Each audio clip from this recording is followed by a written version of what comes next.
Kudasai. Sí, bueno, hoy tenemos el local un poco lleno, pero es que hay quedada de bomberos. Menos mal que estos no son como los antiguos bomberos japoneses, porque entonces sí que íbamos a tener un problemilla. ¿No conoces a los Ikesi? Uy, pues ahora te cuento. Pasa y no te preocupes que para ti siempre tenemos sitio. Pero antes, que suene la música. ¡Arigato! ¡Hey! ¡Arigato! ¡Arigato gozaimasu! ¡Arigato! ¡Hey! ¡Arigato! ¡Arigato gozaimasu! ¡Hey! ¡Hey! ¡Hey! ¡Hey! ¡Hey! ¡Hey! ¡Hey! ¡Arigato! ¡Hey! ¡Arigato! ¡Arigato gozaimasu! ¡Hey! ¡Hey! ¡Hey! ¡Hey! ¡Hey! ¡Hey! ¡Domo!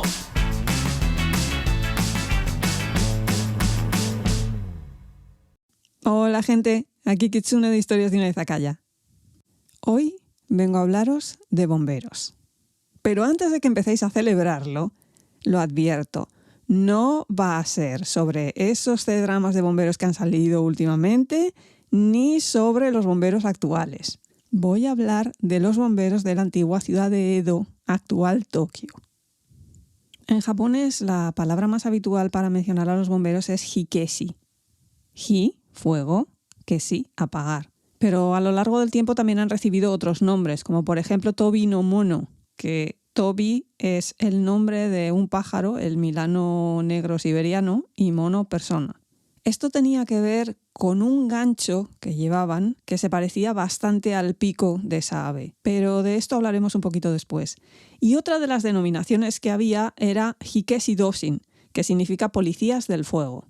Y es que para el año 1600, la capital de Japón, que se había trasladado hacía mucho de Kioto a Edo, era un sitio inmenso y las casas tradicionales japonesas en ese momento eran todas de madera y papel. Si a esto le añadimos que la única forma de calentar las casas era a base de unos braseros y que en la mayoría de casos la cocina consistía en un agujero en el suelo, a un nivel un poquito más bajo que lo que era el tatami, ya nos podemos hacer una idea del resultado, ¿no?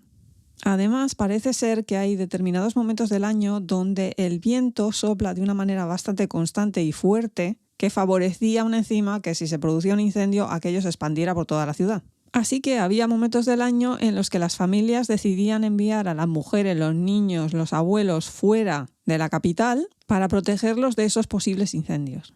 La gente llegó a acostumbrarse tanto a este tema que terminaron llamándolo las flores de Edo o las hojas de otoño. Nombres muy poéticos, pero que indicaban una realidad bastante dura, porque la función de estos bomberos no era tanto apagar el fuego, porque a esas alturas no había con qué, sino evitar que el fuego se extendiera, y para ello lo que hacían era derribar las casas alrededor del foco del incendio, porque a esas alturas imaginaos que no había ningún tipo de plan urbanístico, ningún control acerca de cómo tenían que construirse las casas, a qué distancia, olvidaos. Si aquello se pegaba a fuego, sálvese quien pueda, sal corriendo y confía en que cuando vuelvas tu casa todavía está en pie. Para colmo, estos incendios no siempre eran el resultado de una circunstancia fortuita, también los había provocados, en gran parte por ladrones que lo que buscaban era sacar tajada en medio del caos. Encendían una hoguera un día de viento y siéntate a esperar. Otras veces era gente de clase social muy baja que habían perdido precisamente su casa en un incendio y decidían que fastidiado yo, fastidiado todos, sirvientas buscando venganza, comerciantes para fastidiar a sus rivales o incluso el caso de carpinteros y constructores que les venía muy bien que la gente perdiera su casa para hacer negocio. Vamos, unas almitas de la caridad todos ellos. Esto llevó a que se sacara una ley en la que si capturaban a un pirómano, lo paseaban por la ciudad y al final lo quemaban en una hoguera. Un castigo destinado precisamente a que la gente se lo pensara muy mucho antes de empezar a pegarle fuego a las cosas. Pero parece ser que no impactó a la gente, porque tenemos, por ejemplo, la historia de Yaoya Oshichi, o lo que es lo mismo, la verdulera Oshichi, Una historia real que inspiró una obra de kabuki en la que se nos cuenta cómo Oshichi perdió su casa en el gran incendio de Tenna, diciembre de 1682, y como consecuencia se tuvo que refugiar en el templo Sosen-in. El tema es que allí conoció y se enamoró de un paje llamado Ikuta Sonosuke. La cuestión es que después de un año del suceso, la chica no tenía manera de volver a encontrarse con su amado y decidió que la mejor manera era iniciar otro incendio para que tuvieran que refugiarse en el mismo templo. Muy lista la chica no era, ¿eh? Obviamente la pillaron, la detuvieron y la llevaron a juicio. El juez enseguida se hizo la composición del lugar de qué es lo que había pasado allí cuando le explicaron el tema. Y claro, la chica es que tenía 16 años. Así que el juez, intentando salvarla, le preguntó qué edad tenía. Porque es que resulta que si tenía 15 años no se le condenaba a muerte porque se la consideraba menor. Pero esta chica, en su ceguera o yo que sé, espabilada desde luego no era, en vez de pillar por dónde iba la pregunta y mentir diciendo que tenía 15 años, va al loro de ella y dice que tiene 16. Y el otro venga a insistirle, pero tú estás segura, a ver si ella pillaba la intención, pero ni por esas. Así que al final fue condenada a morir en la hoguera en Suzuyamori, que era el lugar de las ejecuciones en la capital. Y como todas estas historias que le tocan la fibra al personal, en 1702 se estrenó la obra de Bunraku, teatro de marionetas, y en 1773 la adaptación a kabuki. Como os podéis imaginar, con todo este numerito de los incendios provocados o no, la cosa se empezó a ir de la olla de tal manera que al final la propia administración Tokugawa se dio cuenta de que había que hacer algo al respecto. Porque no es que hasta ese momento no hubiera bomberos de ninguna clase, lo sabía. El problema era la función que tenían, y es que el interés de esos grupos era proteger los bienes y las casas de la clase social más alta, daimyos y shogun.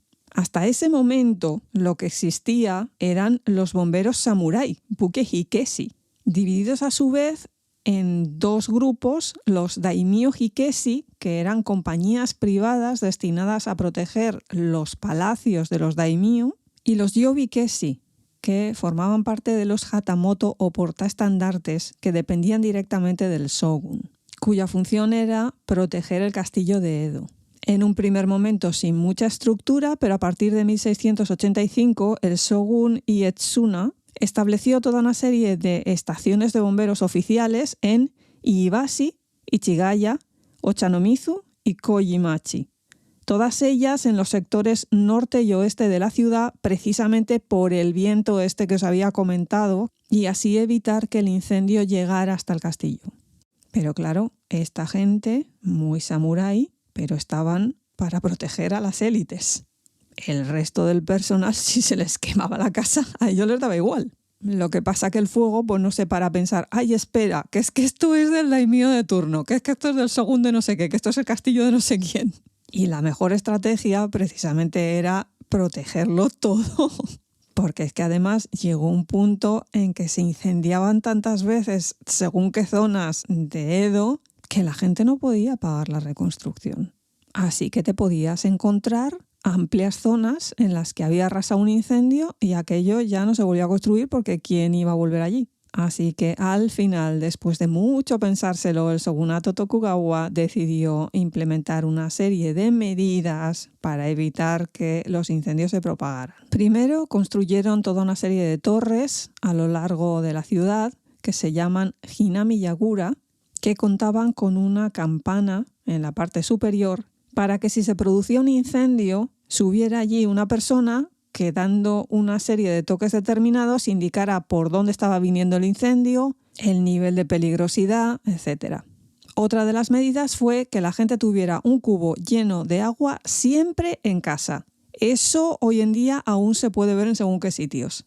También se pusieron una serie de cisternas y de cubos enormes cada no sé cuántos metros en las calles. Y por fin decidieron dividir la ciudad en una serie de bloques de casas rodeadas por muros de madera con una puerta principal que se cerraba por la noche y que contaba con un puesto de vigilancia. Y esto lo que hacía es que aislaba los sectores entre sí. Que no siempre fue una gran idea, porque en uno de los incendios que ocurrieron durante el periodo Edo no se les ocurrió otra cosa a los bomberos que cerrar las puertas, porque se pensaban que había una serie de criminales huidos que estaban aprovechando el incendio para escapar. Al quedar aislados, a la gente no le quedó más remedio que escalar los muros, y aquello fue una masacre. Por último, otra de las medidas fue abrir amplias avenidas para aislar un barrio del otro y hacer de cortafuegos. Claro que estas medidas, a pesar de ser buenas, no eran suficientes, porque lo que se necesitaba era un cuerpo de bomberos para la gente normal. Y si conocéis un poco la estructura social japonesa en esos momentos, los samuráis, estos bomberos, no se iban a prestar a eso, ¿eh?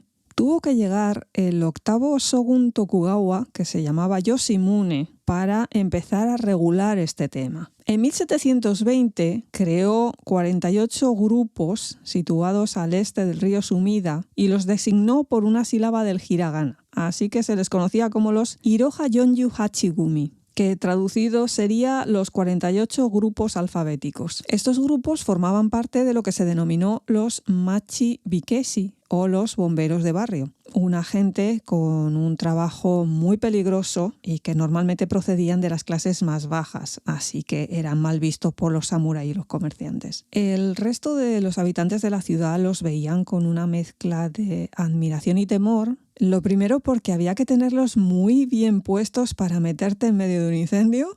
Lo segundo, porque el método de apagar el incendio era tirar tu casa, así que no te hacía mucha gracia verlos aparecer por la calle. A todo esto hay que añadir además que durante los periodos en los que no había incendios, esta gente se dedicaba a beber, al juego, las apuestas, el follón, llegando al nivel en que se decía que eran más peligrosos los hikeshi que el propio fuego. A ver, que no todos se dedicaron a la mala vida, también hubo algunos que alcanzaron cierta reputación como artistas, creando clubes literarios, haciendo netsuke, dedicándose a la ceremonia del té, pero no fueron la gran mayoría.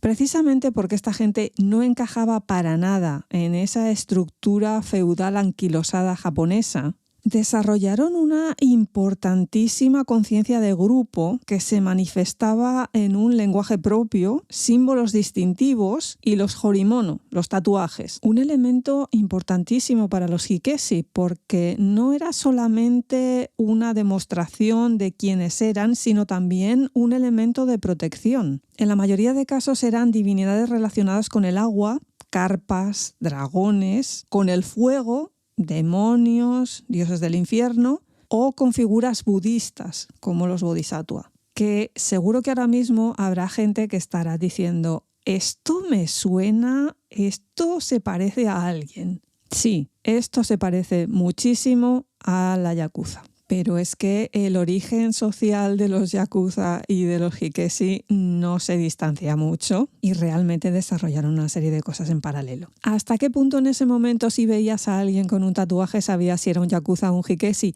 Pues es que daba un poco lo mismo. Porque es que era mejor no meterse ni con unos ni con otros. Luego veréis por qué estoy diciendo esto. A ver, sí que es cierto que los bomberos japoneses del periodo Edo tenían una vestimenta muy determinada que, evidentemente, vestiditos sí que se distinguían de los yakuza. Claro que en medio de un incendio, como había diferentes niveles dentro de los propios hikeshi, te podías encontrar a los que iban totalmente tapados y a los que iban en taparrabos. Eso dependía de en qué posición dentro del incendio fueran a actuar. El aspecto más habitual de los que se metían en el meollo era una chaqueta de algodón de color azul formada por varias capas que se llamaba Hikeshi Sashiko Banten. Esta tela tiene la propiedad de que absorbe el agua y la mantiene en la capa interna, así que antes de entrar a apagar el fuego se les echaba un cubo de agua por encima de esa chaqueta y se supone que les protegía de las llamas. Como os podéis imaginar, eso humedecido tenía que pesar Un ejemplo de esta tela lo podéis encontrar en los uwagi o chaqueta de los yudokas porque absorbe muy bien el sudor y es muy resistente a los tirones. Los hanten tenían unos dibujos en la espalda que representaban la insignia de cada uno de los cuerpos de bomberos, además del nombre de su propietario. Curiosamente, en 1872 el gobierno Meiji prohibió los tatuajes y los tatuadores que se quedaron en el paro pasaron a diseñar el interior de los hanten. Porque además, como los hikesi no podían tatuarse esos amuletos protectores, tenían que llevarlos en alguna parte y era dentro de la chaqueta. Así que son los mismos diseños de los tatuajes, pero en dibujo. Esto ha hecho que sean un objeto muy codiciado por los coleccionistas. Además, estas chaquetas se hicieron tan populares que al final se adaptaron para los matsuri y es el típico happy o chaqueta corta que veis cada vez que hay un festival japonés. Por eso son azules y por eso llevan un pedazo de kanji en la espalda. La vestimenta de los bomberos se completaba con unos pantalones, una capucha y unos guantes del mismo material. En los pies, los típicos tabi y las sandalias hechas con paja de arroz que se dicen waraji.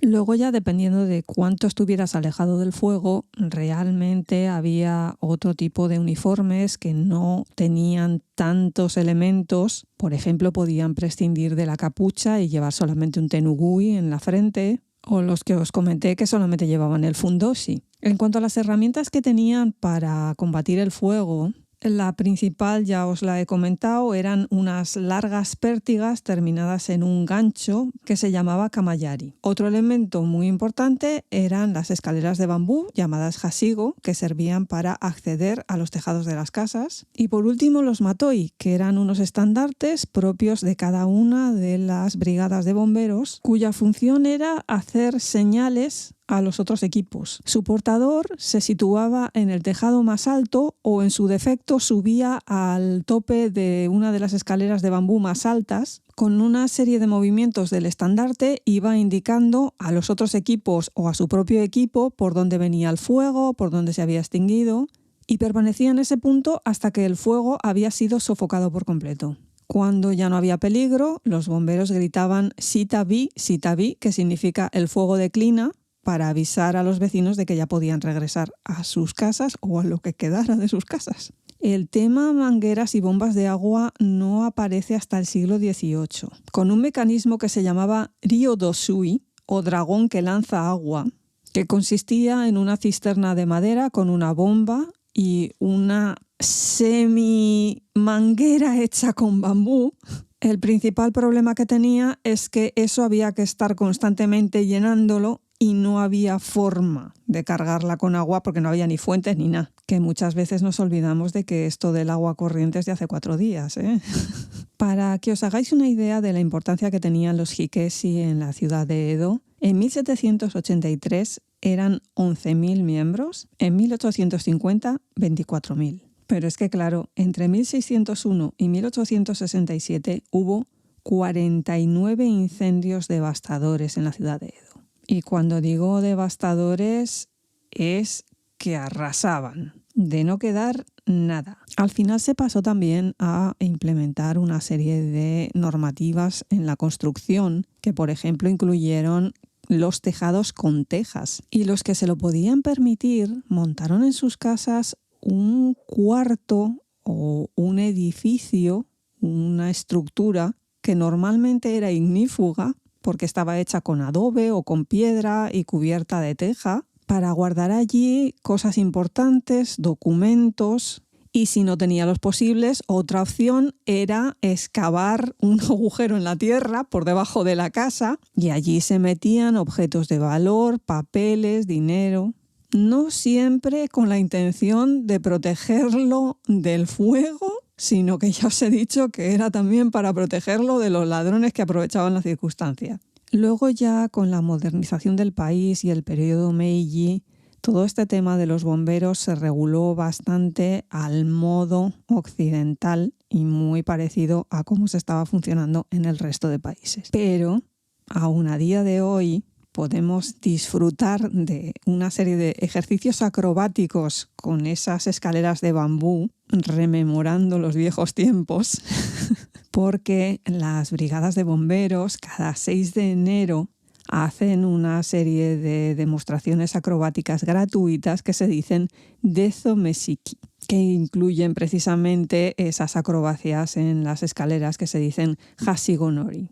Así que ya sabéis, si estáis durante las Navidades por ahí, aprovechad. Curiosamente, a pesar de que en un primer momento la figura de los bomberos era un tanto controvertida por todo eso que os he dicho de su origen en clases bastante bajas y principalmente su actitud cuando no había un incendio, la verdad es que enseguida entraron a formar parte de los personajes a aparecer en las obras de kabuki.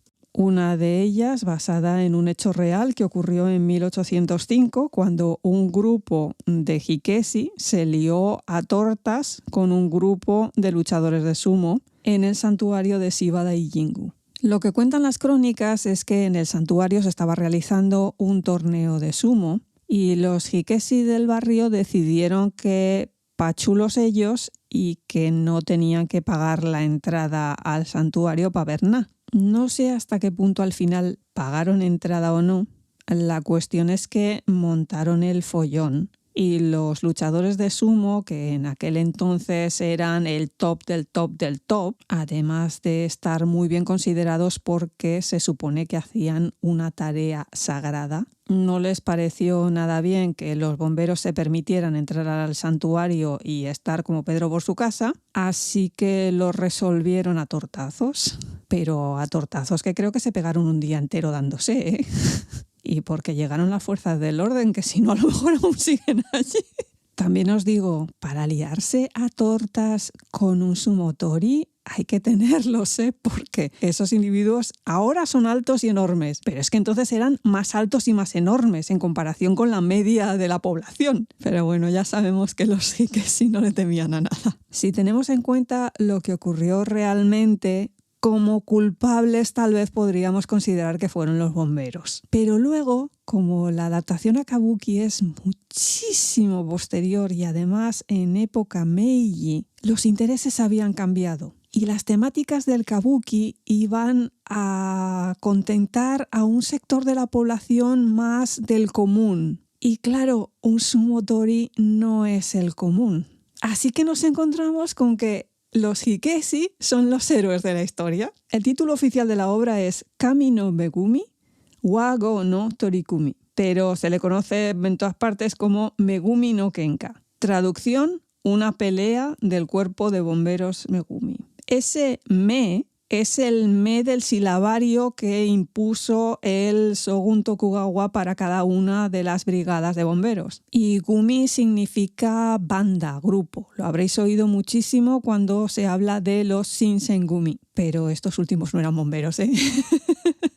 Este kabuki es un sewamono que, como ya os expliqué en todos esos programas que he hecho sobre kabuki, son historias de la gente del común, de la gente de la calle, de la gente normal. La obra se estrenó en 1890 y consta de 4 actos y 8 escenas. La historia comienza en una taberna donde están bebiendo, por un lado los bomberos, por otro los sumotori. Se empiezan a meter los unos con los otros, están a punto de darse de tortas, pero entonces aparece el líder de los bomberos, que se llama Tatsugoro, y les pide que se calmen y consigue que no se líen a leches. El culmen de esa escena es cuando uno de los samurái, que es fan de los luchadores de sumo, dice: hay una gran diferencia de clase entre los sumotori y los hikesi. A lo que responde Tatsugoro: perdón, pero tanto los hikesi como los sumotori son seres humanos, ¿verdad? No nos menosprecie. Esto es toda una declaración de intenciones de la obra. Calmados los ánimos, cada grupo se va por su lado, pero en la siguiente escena otro grupo de bomberos que está a punto de liarse a tortas en la puerta de uno de los edificios donde se está realizando un torneo de sumo. Pero esta vez no es Tatsugoro, que también va a ir a intentar calmar los ánimos, sino el dueño del sitio, que consigue parar la pelea. A estas alturas este hombre ya sabe que se van a dar de tortas sí o sí cualquier día de estos. Así que se vuelve para su casa, se lo comenta a su mujer y su mujer le dice que si no se lía tortas, ella se divorcia. Vamos, la señora de armas tomar. Para eso se casó con un bombero. Tatsugoro al final dice, venga, vale, no nos divorciemos, tú tranquila, ya voy yo a llenarme de leches.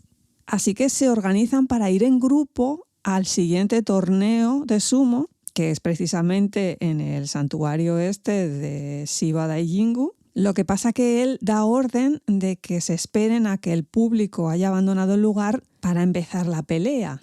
Y efectivamente, en el momento que se ha marchado todo el mundo, empiezan a darse con todo lo que pueden. Una de las escenas más esperadas del teatro kabuki.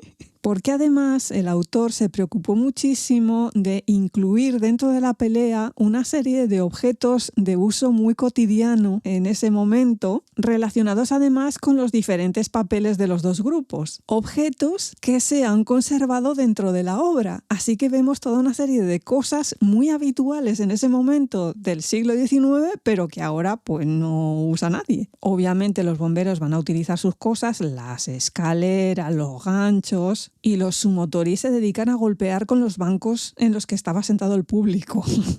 Habitualmente esta escena es sálvese quien pueda, ahí se lía un follón de 1000 pares de narices y no será ni la primera ni la última vez que termina el decorado destruido. Además, parece ser que es muy divertido el contraste entre los movimientos que tienen los luchadores de sumo, pesados, lentos, y la velocidad y la agilidad que tienen los bomberos, lo que le añade cierta comicidad a todo esto. A pesar de lo que nos pueda parecer, esta obra acaba bien. Porque en lo que están estos dos grupos machacándose vivos, aparece la autoridad, se impone la ley, se calman los ánimos y cada uno para su casa. Que no deja de ser una ironía, pero bueno, es que en época Meiji era esto lo que se esperaba. Un canto a las clases bajas y, por supuesto, el gobierno es el que impone el orden. ¡Tará! Otra obra de kabuki de la misma época en la que también aparece al menos una escena en donde dos grupos de hikesi, esta vez también se están dando de tortas, es Mekura Nagaya Umega Kagatobi, que también es conocida simplemente como Kagatobi. Escrita por Kawatake Mokuami, famoso por su Sewamono, en este nos plantea un enfrentamiento entre el cuerpo de bomberos de Edo, el normal, y el cuerpo de bomberos privado del daimyo de Kaga. Ya os he comentado que a veces los daimyo podían tener su propia cosa para defender sus palacios de los incendios, y esta gente era considerada samurái y por lo tanto en un nivel superior a estos otros machi hikesi que iban por ahí, todos ellos una panda de mataos. De todos modos, veis como aquí hay una temática que se va repitiendo y es la de los hikesi enfrentándose a otros estamentos sociales superiores a ellos. Pero claro, es que durante el periodo Meiji esa estructura desaparece.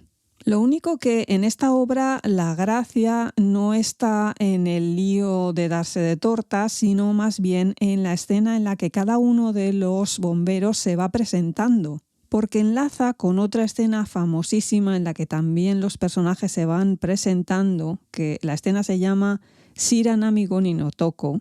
La traducción sería algo así como 5 hombres de las olas blancas, porque se presentan delante de un río, y esto viene de la obra de kabuki que se titula Benten Kozu. Este tipo de escenas son de una belleza estética muy especial y sobre todo ponen el acento en cada uno de los personajes y su actitud, que por eso esta escena se ha mantenido en esa obra, porque todo el resto no tiene absolutamente nada que ver con bomberos, ni con la que se ha liado en la primera escena, ni nada por el estilo.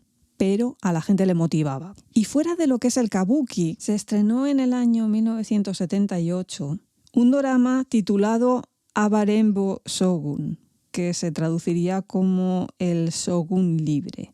Esto se estrenó en el canal de TV Asahi y contaba una historia bastante novelada de la vida del octavo shogun Tokugawa Yoshimune, del que ya os he hablado antes. Además de una serie de hechos históricos, también incluía aventuras de este shogun yendo por Edo de forma anónima, disfrazado precisamente de Hikesi y de Hikesi procedente de los Megumi.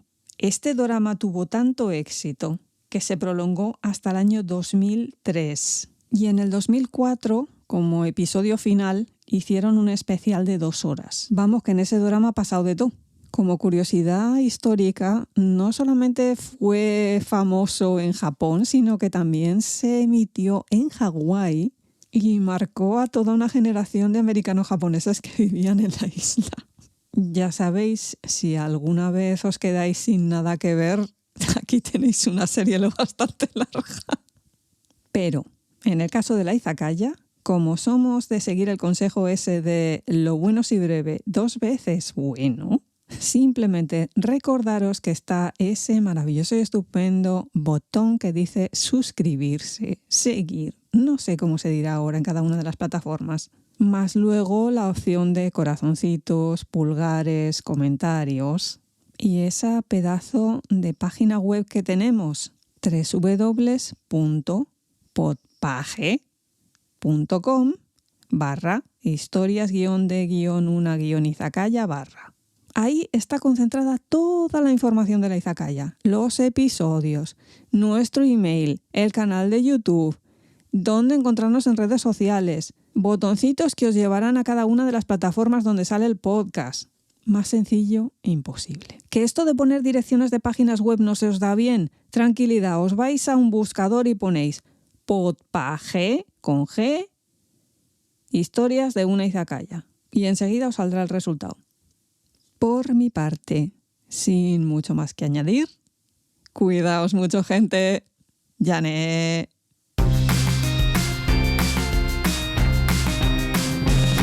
Arigato. Hey. Arigato. Arigato gozaimasu. Arigato. Hey. Arigato. Arigato gozaimasu. Hey. Hey. Hey. Hey. Hey. Hey. Hey. Arigato. Hey. Arigato. Arigato gozaimasu. Hey. Hey. Hey. Hey. Hey. Hey. Domo.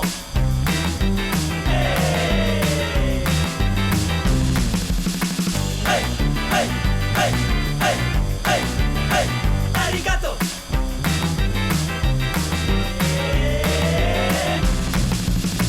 Hey, hey, hey, hey, hey, hey. Domo.